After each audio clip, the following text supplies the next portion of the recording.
मंगलवार की सुबह मंडी शहर में शोक की लहर दौड़ गई जब पता चला कि मंडी रियासत के अंतिम राजा अशोक पाल सेन का निधन हो गया।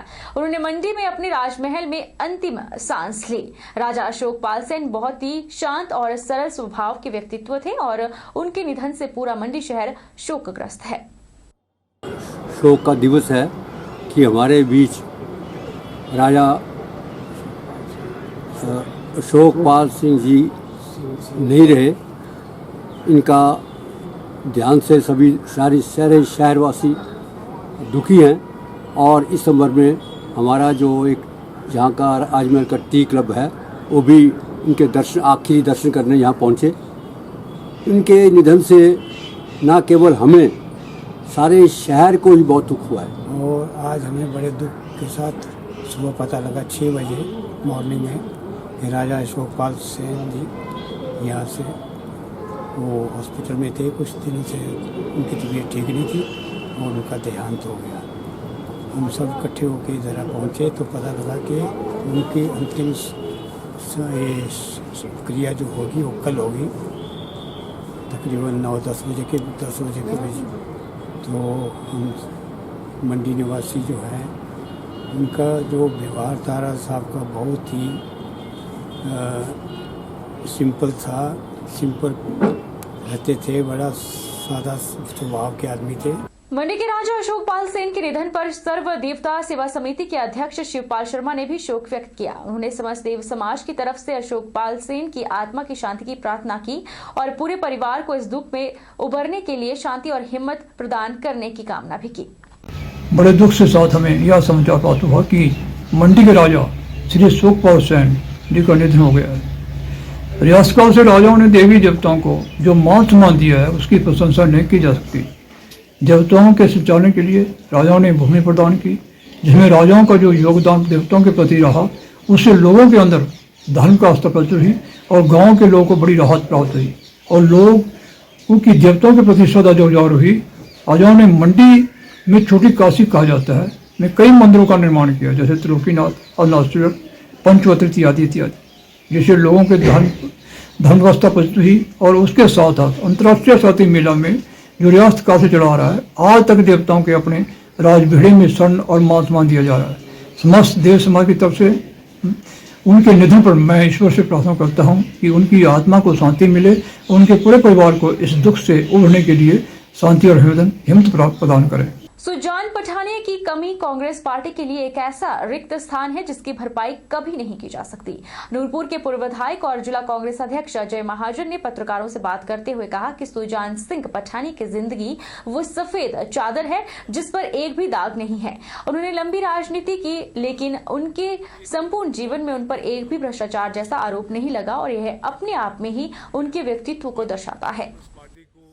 ये जो बहुत ही एक बड़ी क्षति हुई है पार्टी को, उनके परिवार को तो हुई है, पर कांग्रेस पार्टी को एक बहुत क्षति हुई है। ख़ास तौर पे डिस्ट्रिक्ट कांगड़ा के लिए तो एक बहुत ही बड़ा एक दुर्भाग्यपूर्ण ये हादसा हुआ है। सुजान सिंह पठानिया जी का बहुत लंबा अरसा, बड़ी लंबी राजनीति थी। 1977 में पहली बार ये एमएलए बने और इनके इतने लंबे सफ़र में उनकी जो चादर थी बिल्कुल एक सफेद रही, एक दाग नहीं लगा। उद्योग क्षेत्र बीबीएन में दतुवाला स्थित मंदिर में चोरी की वारदात से पुलिस की कार्यप्रणाली पर सवाल उठने शुरू हो गए हैं। क्षेत्र में बढ़ रही चोरी की घटनाओं के कारण बीबीएन क्षेत्र के लोग खौफ के साए में जीने को मजबूर हो गए हैं। ताजा मामला नालागढ़ के दतुवाला स्थित बाबा बालकनाथ मंदिर का है जहां पर 2 नकाबपोश चोरों ने चोरी की घटना को अंजाम दिया। जिला पुलिस बद्दी में पुलिस सुस्त और चोर चुस्त हैं। ताजा मामला नालागढ़ के दतुवाला स्थित बाबा बालकनाथ मंदिर का है जहां पर 2 नकाबपोश चोरों ने चोरी की घटना को अंजाम दिया और मंदिर में रखे 3 दान पात्रों को तोड़कर दान पात्र के बीच में पड़ी नकदी को लेकर फरार हो गए। यह पूरी घटना मंदिर में लगे सीसीटीवी कैमरों में कैद हो गई। सीसीटीवी में साफ तौर पर देखा जा रहा है कि किस तरह 2 नकाबपोश चोर मंदिर के भीतर दाखिल होते हैं और पहले मंदिर के अंदर जाकर एक दान पात्र को उठाकर दूसरे कमरे में ले जाते हैं और वहां पर औजारों की मदद से दान पात्र के ताले तोड़कर कैश निकाल लेते हैं और फिर मंदिर के भीतर लगी अलमारियों और अन्य सामान को खोलकर बिखेर देते हैं। उसके बाद मंदिर में रखे सामान और कैश को लेकर फरार हो जाते हैं। वहीं मंदिर के पुजारी सुशील शर्मा ने पुलिस से चोरों को जल्द पकड़ने की मांग उठाई है। कुछ दिन पहले अब यहाँ पे रात को हमारा जो भंडारा था बाबा बालकनाथ मंदिर में 9 फरवरी को, तो उसके बाद 3 दिन के बाद यहाँ पे 11 तारीख को रात को 3 बजे यहाँ पर चोरी हुई। तो उसकी हमने यहाँ CCTV कैमरे में भी देखा, तो उसमें 2 यहाँ पे बड़े युवक थे वो पाए गए। तो उन्होंने पहले यहाँ से एंट्री की, उस रील में जो हमारे पास आई हुई है, तो उस रील में सब कुछ उनको देखा गया है। तो बहुत शर्म की बात है कि लोग जो हैं इन मंदिरों को भी नहीं छोड़ रहे हैं, और बहुत ही शर्म की बात है। और यंगस्टर जो नशे वाले युवक शायद इसमें ज़्यादा ये चोरियां कर रहे हैं। अपनी लोक संस्कृति के संरक्षण और संवर्धन के लिए भाषा एवं संस्कृति विभाग सोलन द्वारा सोलन में 7 दिवसीय स्वर्णिम हिमाचल 2021 लोक संस्कृति पर प्रशिक्षण कार्यक्रम आयोजित किया गया। इस 7 दिवसीय कार्यक्रम का मुख्य उद्देश्य लोगों को अपनी लोक संस्कृति के बारे में जानकारी देना है। इसमें वाद्य यंत्रों सहित विभिन्न पुरातन संगीत बारीकी से युवाओं को बताया गया। सोलन में 7 दिवसीय स्वर्णिम हिमाचल 2021 लोक संस्कृति पर प्रशिक्षण कार्यक्रम आयोजित किया गया। सरगम कला मंच के अध्यक्ष जियालाल ठाकुर ने बताया कि जिला सोलन की 7 क्षेत्रों की संस्कृति का ज्ञान युवाओं को दिया गया।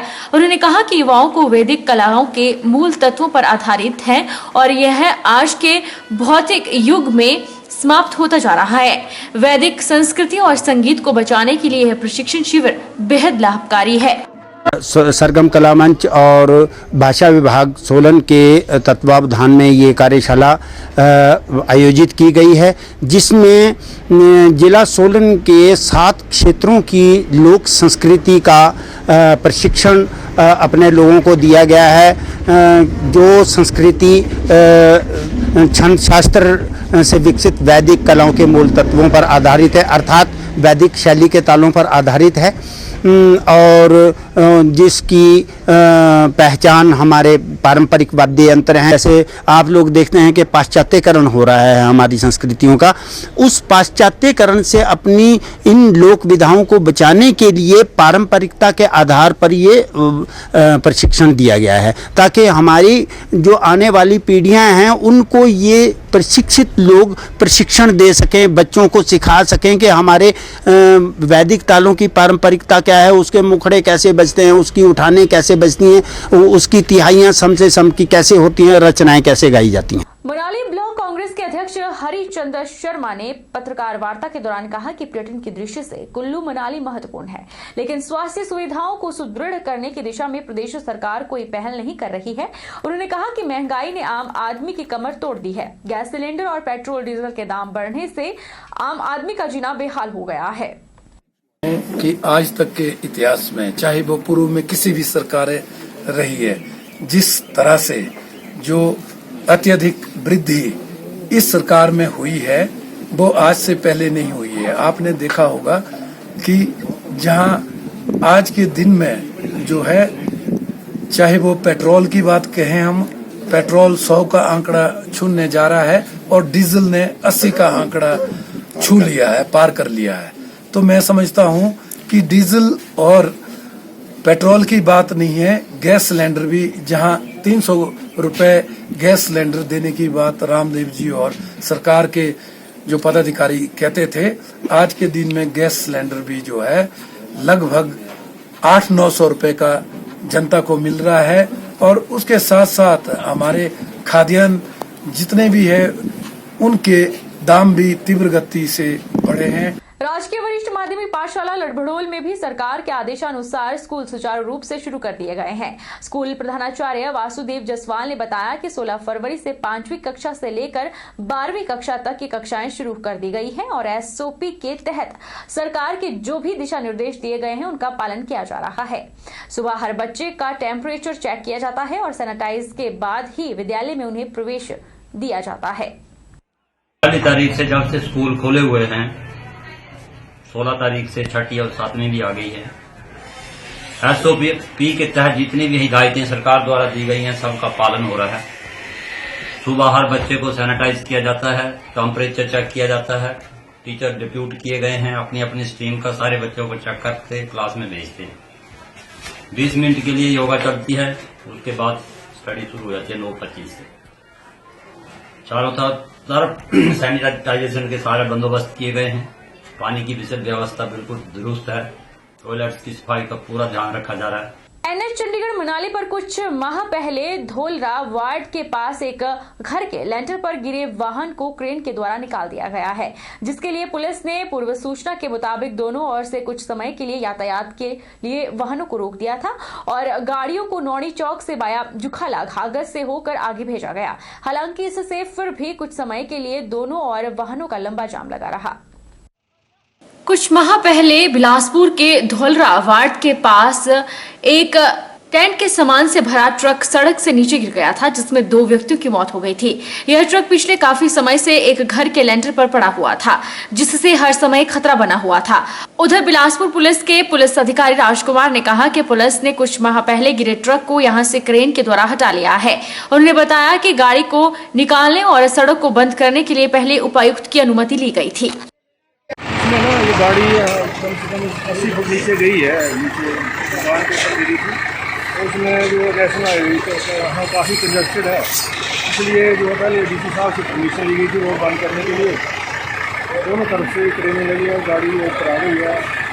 कम से कम अभी आधा घंटा और लगेगा इसको करने के लिए। वक्त तो चला है छोटे से ब्रेक का। ब्रेक के उस पार फौरन लौटेंगे, आप बने रहिए हमारे साथ। अरे चुप क्यों हो गए? माइक टेस्ट टेस्ट भैया जी का माइक टेस्ट टेस्ट टेस्ट। आज का मैच तेरी बैटिंग का असली टेस्ट है। टेस्ट टेस्टिंग टेस्ट टेस्ट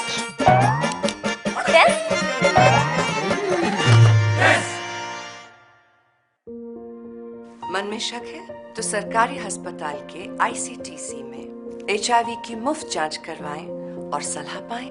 ये सब बिल्कुल गोपनीय है। अगर टेस्ट पॉजिटिव निकले तो मुफ्त चिकित्सा के लिए ART सेंटर में जरूर रजिस्टर कराएं। HIV के साथ भी आप सामान्य जीवन जी सकते हैं। तो लीजिए एक कदम जिंदगी की ओर।